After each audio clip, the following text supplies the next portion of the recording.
যে কারো মতোই নির্বাচনে অংশগ্রহণের স্বাধীনতা ভোগ করতে পারবে আওয়ামী লীগ, তবে তার আগে হত্যা ও নির্যাতনের জন্য দায়ী ব্যক্তিদের বিচারের মুখোমুখি হতে হবে। মার্কিন সাময়িকী টাইমকে দেয়া এক সাক্ষাৎকারে এমনটা জানিয়েছেন অন্তর্বর্তীকালীন সরকারের প্রধান উপদেষ্টা ড. মোহাম্মদ ইউনূস।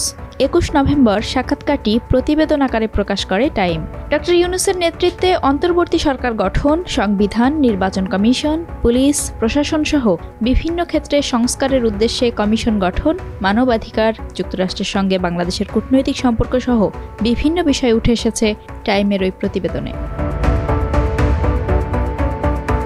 টাইমকে ইউনূস জানান, প্রত্যেককে সুষ্ঠু বিচার পাওয়া নিশ্চিত করা হবে এবং যারা হত্যাকাণ্ড ও নির্যাতনের জন্য দায়ী তাদের বিচার সম্পন্ন হলে আওয়ামী লীগকে নির্বাচনে অংশগ্রহণের জন্য স্বাগত জানানো হবে। তিনি বলেন, তারা অন্য যে কারো মতোই নির্বাচনে অংশগ্রহণের স্বাধীনতা ভোগ করবে। আমরা তাদের রাজনৈতিকভাবে মোকাবেলা করব। তিনি আরও বলেন, পূর্ববর্তী সরকার এমন একটি পরিবেশ সৃষ্টি করেছিল যেখানে দমন, পীড়ন, হত্যা, মানুষের গুম এবং প্রতিটি প্রতিষ্ঠান ধ্বংস করা হতো। এটি ছিল একটি ফ্যাসিবাদী শাসন ব্যবস্থা। ভারতে অবস্থানরত শেখ হাসিনাকে নিয়ে ড.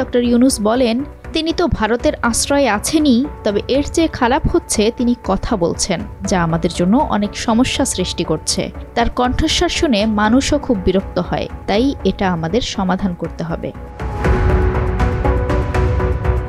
প্রতিবেদনে সংবিধান সংস্কার প্রসঙ্গে বলা হয়, বাংলাদেশে রাষ্ট্রপতি শাসিত সরকার হবে নাকি সংসদীয় ব্যবস্থা বহাল থাকবে, সংসদ এক কক্ষ বিশিষ্ট হবে নাকি দ্বিকক্ষ বিশিষ্ট, এসব বিষয়ে এখনও চূড়ান্ত সিদ্ধান্ত হয়নি। এছাড়া সংবিধান সংস্কারের বৈধতা নিশ্চিত করতে গণভোটের আয়োজন রয়েছে কিনা তা নিয়েও প্রশ্ন উঠেছে।